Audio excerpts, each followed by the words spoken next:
एक तांत्रिक थे जो सन्यासियों को बहुत परेशान करते थे, बहुत तरह से उपहास करते थे, मंत्र का प्रयोग कर देते, अचला छूट गया, लंगोटी छूट गई, कमंडल गिर गया, दंड गिर गया, ऐसे कई तरह के, और उपहास करता है बड़े त्यागी हो सन्यासी। पूज्यपाद श्री धर्म सम्राट करपात्री जी के से सन्यासियों ने कहा बहुत बेइज्जती करता है सन्यासियों। कहाँ है? तो उन्होंने बताया अमुक जगह। गए, नारायण नारायण नारायण, उसने अपने मंत्र का प्रयोग किया, कुछ नहीं। हाँ और भाई जितना पावर हो कर लो। उनका आप धर्म सम्राट करपात्री जी हो क्या? बोले आपको इस परिचय से क्या मतलब, आप अपना तंत्र का प्रयोग कीजिए और जब आपका हो जाए तब मुझे बताना, बस एक बार नारायण बोलूंगा। साष्टांग दंडवत हुआ महाराज क्षमा को। बोले आज के बाद किसी संत और सन्यासी क्यों और सबके अंदर क्यों नहीं ऐसा हो? क्योंकि भजन नहीं। भजन में अमोघ सामर्थ्य, नाम में अमोघ सामर्थ्य, कोई भी तंत्र मंत्र जादू टोना कोई भी नहीं आ सकता। आप अकेले नहीं हैं, आपके आसपास शक्तियों की सुरक्षा है। आप क्या समझते हो? आप श्री जी के गोरे चरणारविंद की शरण में हो तो श्री जी के चरणों में सुदर्शन चक्र, श्री जी के चरणों में कौमुदी की गदा, श्री जी के चरणों में सब जो चरण चिन्ह है वो किसके लिए हैं? हमारे लिए ही तो है। हम भक्तों की रक्षा के लिए हुए हैं। श्री राधिका चरणारविंद की उपासना करने वाले उपासक की सुरक्षा चरण चिन्ह करते हैं। आप ऐसा ना समझना कि भूरी गोरी किशोरी नील कमल लिए हैं, कुछ तो है नहीं इनके पास, एक डंडा भी नहीं तो रक्षा क्या करेंगी। इनके चरण 19 चरण चिन्ह है, वो सदैव अपने जनों की सुरक्षा में रहते हैं। और उनके प्रियतम जितने शक्तिशाली सब उन्हीं से शक्तिशाली है। इसलिए निर्भय, निश्चिंत, निशोक। हाँ अगर कोई प्रारब्ध भोग है तो वो अपने को भोगना है, मुस्कुराते हुए भोगना। ये नहीं मानना कि किसी ने कुछ कर दिया है, किसी की ताकत नहीं कुछ कर सके। भगवान नाम जापक का शरीर में जो दंड आता है, प्रारब्ध आता है, वो भोगना पड़ता है। यहाँ बरगदिया बाबा थे सेनपुर के बगल में, दूधी कगार के बीच में। वो गंगा जी में सदैव खड़े होकर भजन करते थे, तो कछुआ ने काटा। धीरे धीरे वहां सड़न पैदा हुई, कीड़ा पड़ गए, पूरे पैर में कीड़ा पड़ गया। डॉक्टरों के पास जाने की रुचि प्राय एकांतिक महात्माओं की नहीं होती, तब तक जब तक भगवत आदेश नहीं होता तब तक उसे सहते रहते हैं। बड़े बड़े कीड़ा उनके पैर में देखे गए। भीषण कष्ट होता होगा लेकिन वो कभी पीड़ित नहीं देखे गए। अब ये प्रारब्ध भोग था उनका, और वो पहले से कह रहे थे सब लोग आते हो, जिस दिन प्रारब्ध उदय होगा उस दिन कोई नजदीक नहीं दिखाओगे। तो इतना सड़न और इतना कि सब बाहरी केवल सुख सुविधा, सबको ये भ्रम हो गया कि इतने बड़े भजनानंदी कहे जाते थे, जब इन्हीं के पैर में कीड़ा पड़े, सड़ रहे, तो इनका भजन क्या? वो सिद्ध पुरुष थे, वो केवल अपने प्रारब्ध शरीर का क्षय कर रहे थे। तो ये कोई ऐसा ना सोचे कि किसी के ऊपर कोई अपना प्रभाव दिखा दे। ये उन्हीं के ऊपर दिखा सकता है जो भजनहीन है, भजन नहीं हो रहा। अगर भजन करोगे तो किसी की भी ताकत नहीं है कि आपको दुख पहुंचा सके। करे भक्ति भगवंत की और करे कबहु नहीं चूक, तो हरि रस में साचो रहे ये साची भक्ति मलूक। यदि सच्चे भाव से चलोगे, भगवान की भक्ति करोगे, नाम जप करोगे, तो हर समय भगवान की सुरक्षा बनी रहेगी, आपकी भागवतिक सुरक्षा बनी रहेगी। ये अनुभव होता है हर समय भगवान की सुरक्षा का। भक्त को अनुभव होता है भगवान मेरे पास है। जे तेरे घट प्रेम है तो कहीं कहीं न सुनाओ, अंतर्जामी जानिए अंतर्गत को भाव। सुमिरन ऐसा कीजिए दूजा लखे न कोय, ओठ न फरकत देखिए प्रेम राखिए गोय। ऐसा भगवान का भजन करो कि ओठ भी फड़कने न पावे, अंदर ही अंदर नाम चले, कोई जान न पावे तुम कितना नाम जप करते हो। अंतर्यामी भगवान का यदि चिंतन कर रहे हो तो किसी को बताने की, दिखाने की, जताने की जरूरत नहीं। और जब आप ऐसे भजन करोगे तो जहां जहां बच्चा फिरे तहां तहां फिरे जुगाए, कहे मलूक जहां संत जन तहां रमैया जाए। जैसे बछड़ा जहां जहां जाता है गाय रंभाती जाती, ऐसे जहां भक्त चरण रखता वहीं भगवान होते हैं आसपास। चिंता करने की जरूरत नहीं है। माला जपो न कर जपो जिभ्या जपो न राम। ये उनका विश्राम पद है, उनका स्वयं का विश्राम स्थान है ये दोहा उनका। माला जपो न कर जपो जिभ्या जपो न राम, सुमिरन मेरा हरि करे मैं पाया विश्राम। ये स्थिति है, ये स्थिति, ये स्थिति है। ना हाथ से माला जपता हूं, ना जबान से नाम जप करता हूं।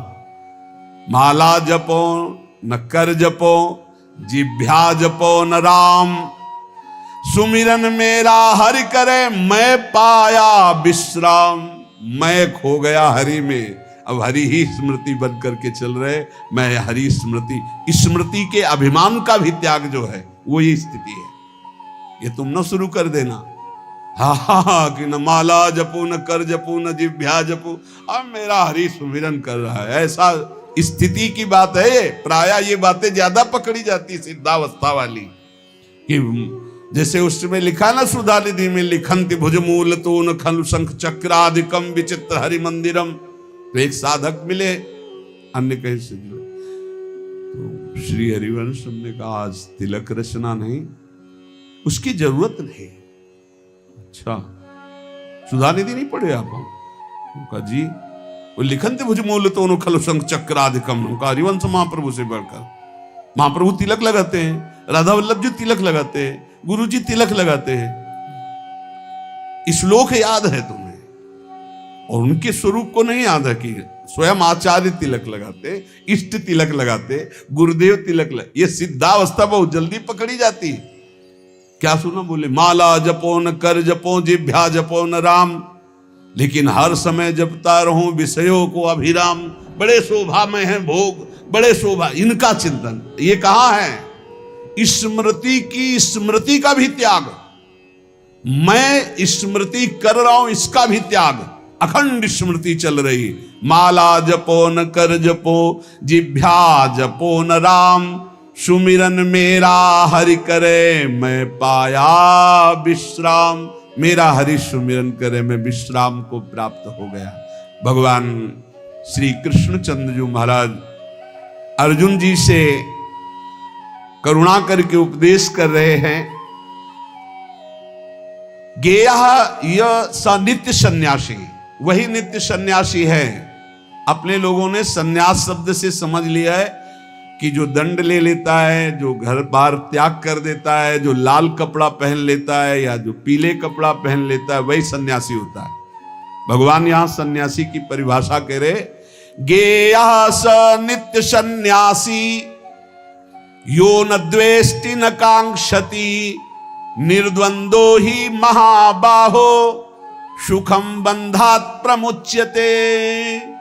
हे महाबाहो, हे विशाल भुजाओं वाले, या जिनके बड़े महान होते हैं, गुरु या बड़े भ्राता। तो दोनों अर्जुन के बड़े महान हैं। भ्राता धर्मराज युधिष्ठिर हैं, गुरु जगत गुरु भगवान श्री कृष्ण है। इसलिए भगवान ने अर्जुन को कहा महाबाहो, तुम महाबलवान हो, तुम ऐसा कर सकते हो। क्या? किसी से द्वेष नहीं करना। सन्यासी कौन? ना द्वेष्टि ना कांक्षति, ना किसी से राग है, ना किसी से द्वेष है, और ना कोई चाह रह गई है। यह है कसौटी। पूज्य श्री सद्गुरुदेव भगवान जो बाल्यावस्था में स्वीकार किए थे, जिनकी पहली बार संसार से निकलकर शरण में हुए, वही अंतिम तक ले चल रहे हैं, विविध रूप परिवर्तन करते हुए। उनका स्वभाव था, फलाहार करते थे एक बार 24 घंटे में, और नारियल का खप्पर था। अब जैसे कोई भिक्षा लाया, आलू घिया ऐसे उबाल के, ऐसे नमक नहीं। बड़े कड़े नियम उनके सन्यास के थे। खप्पर ऐसे स्वामी जी डालें, खप्पर पलट गया नहीं। तो पहले बता दिया जाता था, बोलना नहीं, पूछना नहीं। अब जैसे आपने डाला, स्वामी जी और, बस वहीं हाथ रख देंगे, बस। कई कई दिन भूखे रहते, क्योंकि प्रायः लोग संसारी नहीं जानते। तो स्वामी जी डालें, बस खप्पर पलटा दिए नहीं। लाल चेहरा, इधर देखो तो एक एक हड्डी गिन लोगे। हर समय मंत्राकार वृत्ति, प्रणव जप में कोई अर्थ संग्रह नहीं, एक फूस की झोपड़ी, बड़ा कठिन तप। उन्हीं से संस्कार ये जीवन के बने कि एक भी श्वास भजन रहित नहीं जानी चाहिए। शुरू से संस्कार यही बना दिए पूज्य सदगुरुदेव भगवान ने। गेया स नित्य सन्यासी यो ना द्वेष्टि ना कांक्षति, ना किसी से राग है, ना किसी से द्वेष है, और ना कोई चाह है। ये बहुत बड़ी बात है। यही कसौटी है साधु की साधना की। किसी भी प्राणी, पदार्थ, परिस्थिति, सिद्धांत से न द्वेष है और न राग है। द्वेष भी नहीं किसी से। सब भगवत स्वरूप है। ये सब मलिन अंतःकरण, ये वो इनका उनका, ये धर्म वो मजहब ये मजहब, सब एक ही है। हम सब परमात्मा के अंश, सब पूरा विश्व हम सब परमात्मा स्वरूप ही हैं। अपने स्वरूप को भूलकर राग द्वेष में फंस गए, यही दुर्गति का कारण है। कोई अलग नहीं, कोई अलग नहीं, पूरे विश्व में कोई अलग नहीं। आप किसी महापुरुष की वाणी पढ़ के देखो, चाहे किसी भी धर्म के किसी भी महापुरुष की वाणी पढ़ के देखना, और उसका सही अर्थ निकालने के लिए पावन बुद्धि होनी चाहिए। नहीं तो आप धर्म ग्रंथों का अर्थ गलत कर देंगे तो उनका आदेश गलत आपको समझ में आने लगेगा। धर्म ग्रंथ सर्वहित सर्व मंगलमय है। जो लिखा हुआ है, जैसे अपने यहां लिखा हुआ है, आताताई को मार देना चाहिए। भगवान श्री कृष्णचंद्र जी अर्जुन को कह रहे हैं, जिस समय अश्वत्थामा ने 5 ब्रह्मास्त्र चलाए पांडवों के लिए और 1 ब्रह्मास्त्र गर्भस्थ शिशु के लिए, उसी समय का घोर आताताई गर्भस्थ शिशु को मारने के लिए ब्रह्मास्त्र का संधान, मार इसको, इस आताताई को बिल्कुल नहीं छोड़ना। और फिर क्या कहा, ब्राह्मणत्व से युक्त ब्रह्म ऋषि को कभी जान से नहीं मारना चाहिए। मेरी आज्ञा की पूर्ति की जाए। मारना भी है और मारना भी नहीं। ऐसा ही किया अर्जुन जी ने। मुंडन कराकर उनका ब्रह्म तेज छीन करके निष्कासित कर दिया, हो गया मारना, और जान से भी नहीं मारा। शास्त्रों की आज्ञा को समझना बड़ा कठिन। भजन के द्वारा सबकी बुद्धि शुद्ध हो, ऐसा सोचना चाहिए। भजन के द्वारा ना द्वेष्टि ना कांक्षति, ना किसी से राग ना किसी से द्वेष और ना कोई चाह, वही सन्यासी है। बस इतने को पहचानो। भगवान कह रहे हैं गेया सा नित्य सन्यासी यो न द्वेष न कांक्षत। क्या है? किसी से द्वेष नहीं तो किसी से राग नहीं, राग द्वेष रहित और कोई चाह नहीं, यही सन्यासी का स्वरूप है। कितनी अंदर स्थिति है, इस बात को देख लो। ये भजन बल से जागृत होगी, क्योंकि जितना भजन करोगे उतने ज्ञान होगा, और ज्ञान से दिखाई देता है कि शरीरों से राग होता है, शरीर की क्रियाओं से ही राग द्वेष की उत्पत्ति होती। अनुकूल क्रिया तो राग और प्रतिकूल क्रिया तो द्वेष। और जितनी चाह है वो सब शरीर को लेके होती, स्वरूप को लेके नहीं होती। अगर साधु होकर के कामना है कोई, किसी भी तरह की कोई कामना, वो अभी सन्यासी नहीं है। कोई भी कामना नहीं। ये जगत उद्धार की भी कामना नहीं होनी चाहिए। भैया जगत उद्धार नहीं होना है, अपना उद्धार होना है, अपनी दृष्टि बदलनी है। सर्वम खलमिदम ब्रह्म, किसका उद्धार करना है? अपनी दृष्टि का उद्धार करना है। जो किसी भी प्राणी पदार्थ परिस्थिति की कामना करता है, कांक्षति, वो सन्यासी नहीं। किसी भी प्राणी पदार्थ वस्तु सिद्धांत किसी भी मजहब से द्वेष करता है, वो सन्यासी नहीं। किसी से भी द्वेष नहीं, किसी से भी चाह नहीं। निर्द्वंदो ही महाबाहो सुखम बंधात प्रमुच्यते। श्री भगवान कह रहे हैं, साधना जब कोई साधक आरंभ करता है तो उसमें द्वंद्व रहता है। भोगों में सुख है कि भगवान में सुख है, ये प्रश्न बना रहता है साधक के अंदर। गुरुजनों की शरण में रहे तो बच जाएगा, नहीं तो बहुत ही खोखला हो जाता है। साधना के आरंभ में साधक के अंतःकरण में द्वंद्व रहता है। बहुत ध्यान से सुनना। आवश्यकता तो है हमें भगवत प्राप्ति की, लेकिन रुचि है हमारी भोगों में। इस रुचि के ऊपर शासन चाहिए, शासन। अगर शासन नहीं कर सकते आप, तो अपने आप को गुरुदेव के चरणों में समर्पित करके उनकी शास्त्र की आज्ञा के अनुसार शासन में बंध के रहे। और बिना इसके बंधे सामर्थ्य नहीं आती कि अपने आप को शासन में ले ले। नहीं तो आवश्यकता भगवान की, रुचि भोगों की है, सबकी आवश्यकता भगवान की है और रुचि भोगों की है। बस यही समस्या का समाधान नहीं हो पा रहा। साधना के आरंभ में साधक के हृदय में रहता है कि सत्संग करना, शास्त्र स्वाध्याय करना, विचार करना, नाम जप करना, ये परमात्मा प्राप्ति के लिए है। लेकिन वर्तमान में सुख भोगने के लिए जो मन इंद्रियां लालायित हो रही हैं, तो भोग ही से सुख मिलेगा ना, ये द्वंद्व बना रहता है।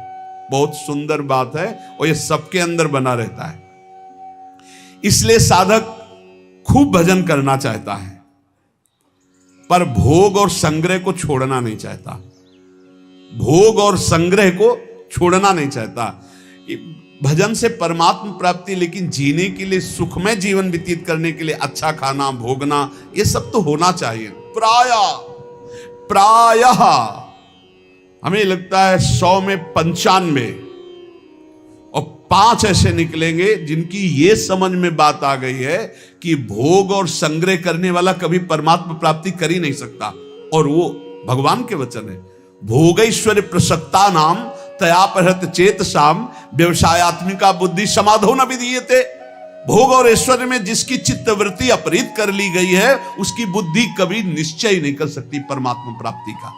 तो 100 चलने वालों में 95 इस बात में फिसल जाते हैं कि भजन, साधन, पाठ, पूजा, दिनचर्या तो करेंगे, लेकिन मनोरंजन भी होना चाहिए। इंद्रियों को खान पान, भोग विलासिता, इससे रोज दिन आराम से कट रहा है।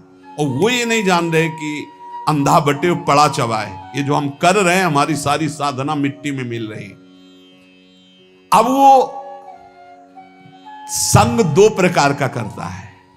एक करता है भागवतिक संग, जैसे सत्संग हो रहा है, और एक करता है भोगों वाला संग, क्योंकि उससे उसके मना इंद्रिय की पूर्ति होती रहेगी। और इससे सोचता है कि भगवान तो मिल ही जाएंगे, पर वो बड़े कृपालु हैं, प्राप्ति तो हो ही जाएगी। अब उसके भावों में परिवर्तन, जब वो भोग भोगता है, क्योंकि भगवान के मार्ग का साधक है, तो उसके अंदर जलन पैदा होती। गलत तो हूं, ये ठीक नहीं। पक्का आप देख लीजिए, अगर थोड़ी भी भक्ति कर रहे हो, तो आप जब गलत भोग भोगोगे, तो आपके हृदय में एक पश्चाताप होगा, एक घृणा होगा, एक जलन होगा, एक ऐसा लगेगा, हे भगवान कब मैं सुधरूंगा। ऐसा होने पर भोग भोगते समय भी वो अशांत रहता है, क्योंकि सत्संग करता है, साधन करता है, तो भोगों में उसे शांति कैसे मिल सकती है। उसके अंदर जलन होती, मैं गलत हूं। करते समय भी, भोगों को भोगते समय भी उसके अंदर रहता, मैं बहुत नीच हूं, मैं गलत हूं। ऐसा कैसे दूर हो, हे भगवान कैसे दूर। उस समय भी वो सुखानुभूति नहीं कर सकता। अब साधक के अंतःकरण में ये द्वंद्व बना रहता है कि भोग सही है या परमात्मा भजन सही है। इस द्वंद्व पर टिका हुआ 50 वर्ष निकल जाते हैं साधना करते, 50 वर्ष निकल जाते हैं। और गुरु कृपा पात्र पहले ही सीढ़ी से काट के फेंक दिया उन्होंने। नहीं, भोग संग्रह ये सब नरक आदि की प्राप्ति के कारण निर्विकार भाव से भगवान के बहुत जल्दी लाभ प्राप्त। इसीलिए कहा है कि गुरु सेवा तज करहि जबान, यह है अधर्म यह है सभान, कान न रसिकन में रहा। उसके हृदय में जो गुरु कृपा पात्र होता है, उसके हृदय में रहता संसारिक और भोग संग्रह। तो सब भोग रहे हैं, अगर इससे तसल्ली होती तो सबको शांति मिल जाती। नहीं, मैं ऐसा गलत मार्ग अपनाऊंगा नहीं। वो परमात्मा तत्व की तरफ एक निश्चय करके निर्द्वंद होके चल देता है। नहीं तो भाई आपको सच्ची कहते हैं, चलने वालों में 95% बैलेंस बना के चलते हैं। इतना तो चलेगा और ये बात भगवान की भूल जाते हैं कि भोगेश्वर प्रसक्ता नाम तयापहृत चेतसाम व्यवसायत्मिका बुद्धि समाधो न विधीयते। वास्तव में संसार का बहुत जन्मों से महत्वंताकरण में बैठा है, इसलिए वो भोग बहुत प्रिय लगते हैं। आज सामने भोग उपस्थित हुआ, भोग लेते भगवान तो क्षमा ही कर देंगे। और भगवान कहा है हम स्वाम स्वरूपापे भ्यो मोक्षयिष्यामि मा शुचा, अब ही एक बार गलती मान लेंगे भगवान से। पर ऐसे को क्षमा नहीं मिलता, ध्यान रखना। क्षमा मिलता है कि अबलो नसानी अब ना न सही हो, ऐसे को क्षमा नहीं मिलता है, ऐसे का प्लस होता जाता है। जो साधक प्रायः इस बात को पकड़िए, भोग भोगते हुए भगवत प्राप्ति चाहता है, वो दूसरों से सुख लेने की भावना वाला होता है। उसका शरीर और पदार्थों में ममत्व होता है, अंतःकरण मलिन होता है, इसीलिए उसकी रुचि भोगों में होगी, वो अंदर चाहत भगवान की प्राप्ति की होगी। साधक है ना, चाह तो कहीं ना कहीं है, कसक है उसकी कि यार भगवान मिल जाते तो ठीक था, पर भोग छोड़ नहीं सकता। ये द्वंद्व बना ही रहता है बहुत से साधकों के अंदर।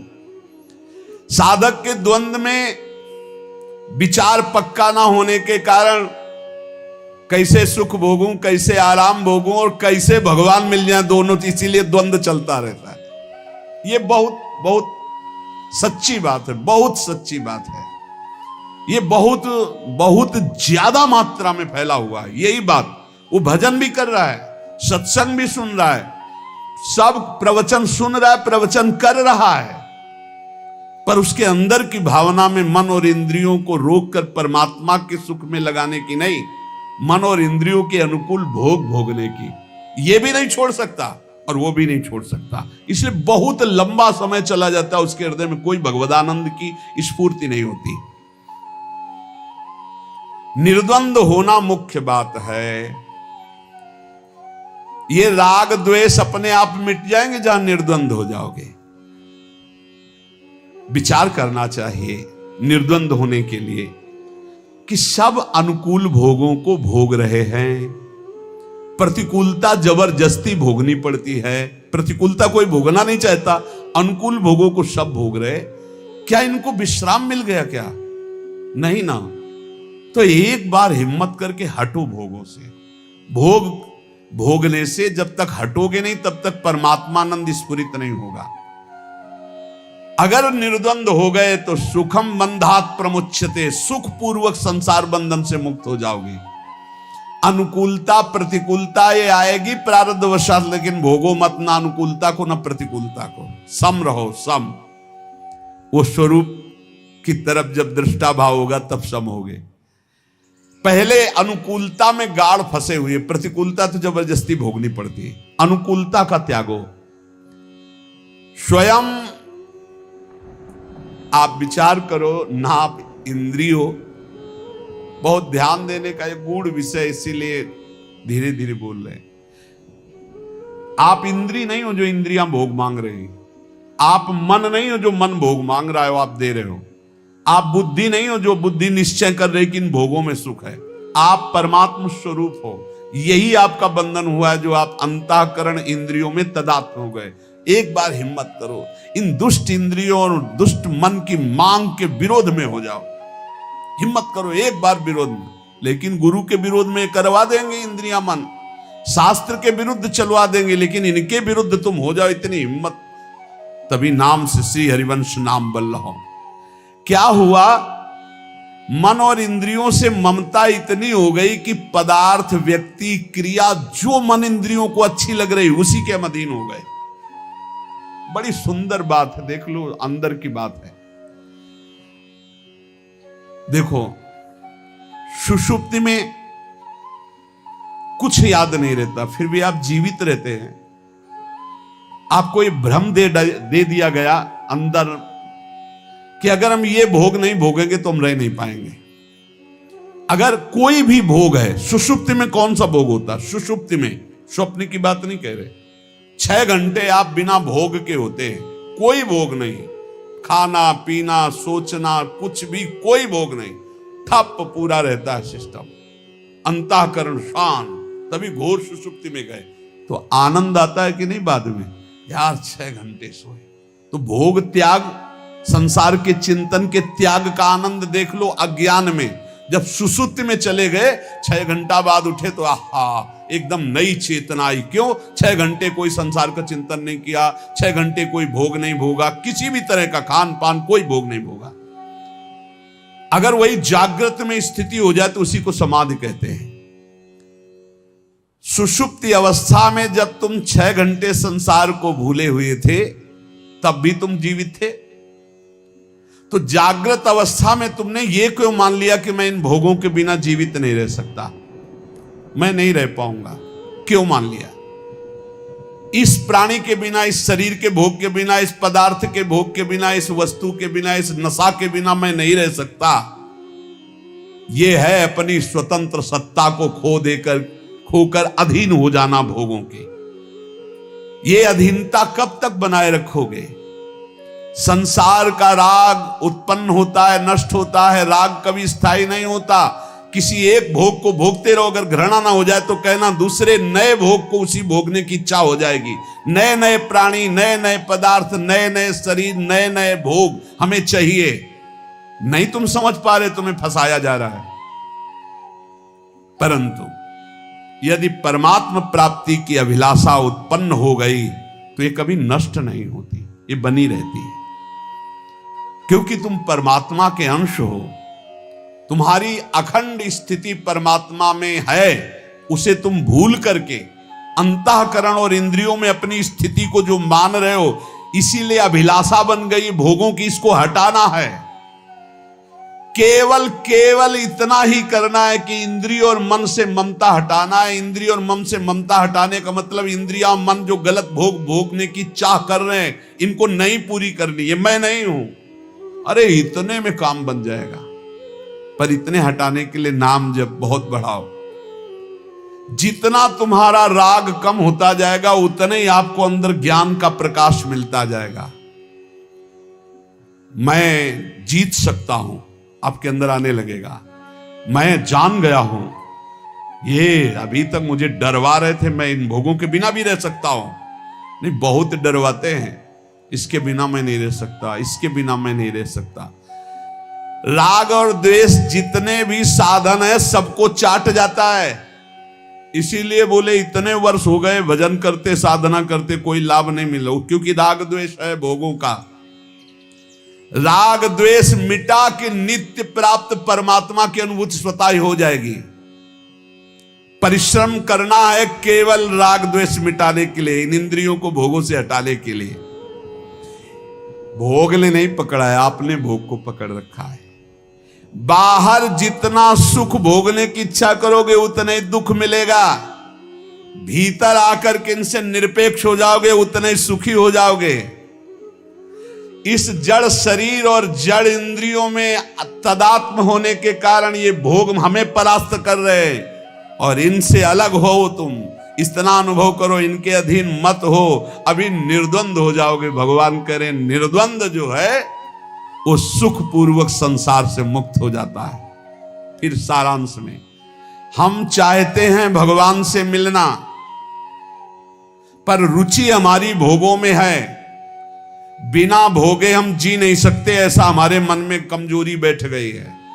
चाहे वो खान पान नशा कुछ भी भोग प्रकृति का, बिना प्रकृति के भोग के हम जी नहीं सकते।